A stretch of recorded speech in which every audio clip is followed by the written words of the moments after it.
Рахмет әкесінің берген ақ патиялары Алла дәргайында қабыл болсын. Ендігі нәубет қызымызды ақ жауып, ақ тарап, осы дәрежеге әкелген анасы Нағимаға сөз нәубеті беріледі. Аш қалса да өзі жемей жегізген, мехрі менен аппақ сүтін емізген, тілің шыққан уақытта ана дегізген, еркелетпе сені анаңдай ешкім. Неке бүгін Нағима шаңырақта қыз бала ана үшін ең бір жақын дос болады, мейірман сырлас болады. Бүгін міне Миясар қызымызды күйеу баламызға аманат етер екенбіз. Өзіңіздің жүрегіңізден шыққан ақ тілегіңізді білдіріп, күйеу баламызбенен бірге қызымызға ақ патияларыңызды берсеңіз. Ассалаумалейкум. Жетісіла тойға беретін аналар. Миясарды ұзатып біз үлкен өздеріне тұрмыс жолға тұрмыс құрып жатыр. Бақытлы болсын, өздеріне өсіп болсын. Сол барған жерінде Батырған жастар бұл қуаныш жастары болып қалады. Қыз баланың қызметі сол басында, қаланмайды әке-шеше қасында, ер жеткен соң кетіп қалар арасында, қыз ұзату қиын екен атаға. Үйдің жарасығы гүзал маралы, жат жерлерге келін болып барады, анаң байғұс көзін жаслап қалады, қыз ұзату қиын екен анаға. Бүгін міне Рүстем Әмден Нағима перзенті Миясар қызымызды ел халықтың туған туысқандардың гуалығы астында шын үйіне ұзатылу алдында тұрды. Ал Миясар сіңлім, ата анаңыз осы уақытқа шекем сізге не білгенін үйретті, тәрбияларын берді.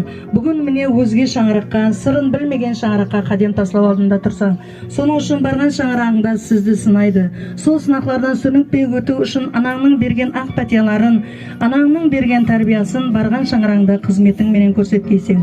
Ал күйеу бала міне бүгін күйеу баламыз сізге айтамыз.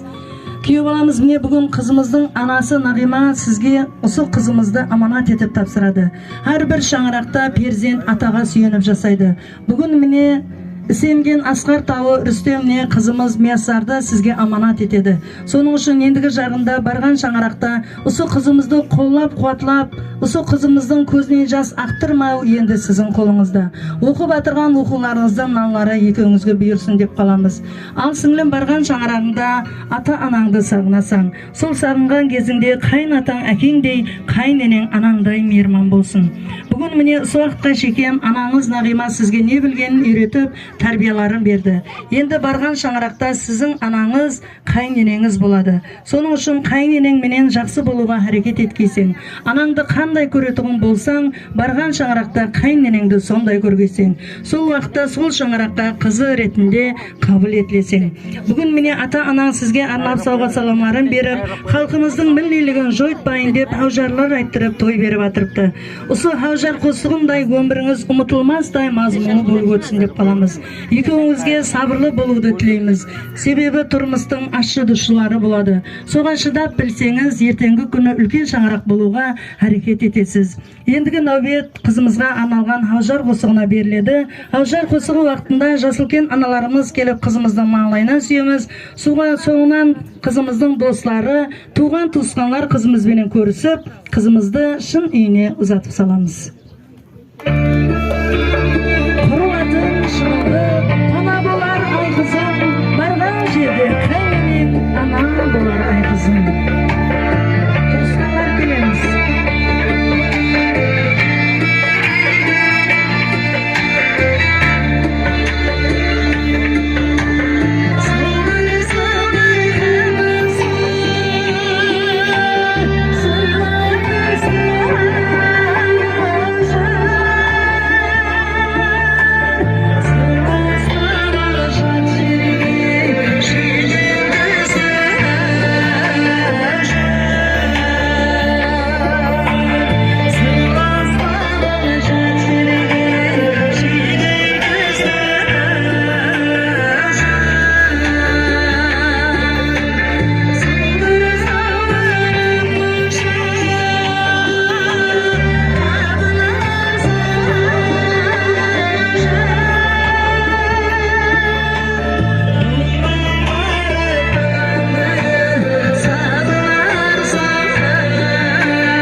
жолын берсін деп қаламыз.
Ясар қызымызға ақ жол тілейміз, қызымызға ата-анасының жолын берсін дейміз, және де қыз жеңгелердің жолын берсін деп, барған шаңырағында өніп өсіп бақытлы тұрмыс кешірсін деп қаламыз.